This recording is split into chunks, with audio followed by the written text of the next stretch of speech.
Vegetable pan cakes எப்படி பண்ணுறதுன்னு பார்க்கலாங்களா?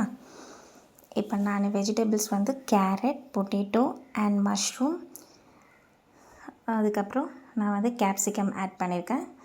And அரிசி மாவு, இதில் கடலை மாவு அண்ட் காஷ்மீரி சில்லி பவுடர், கொஞ்சம் சிக்கன் மசாலா ஆட் பண்ணியிருக்கேன், சால்ட் அண்ட் இது எல்லாத்தையும் வந்து நல்லா மிக்ஸ் பண்ணிக்கணும். நல்லா பிளெண்ட் ஆகிற அளவுக்கு கொஞ்சம் ஃபர்ஸ்ட் மிக்ஸ் பண்ணிவிட்டு அண்ட் இதில் வந்து நம்ம என்ன பண்ணணும், கொஞ்சம் கொஞ்சமாக தண்ணியை தெளித்து நம்ம பிசைஞ்சிக்கலாம்.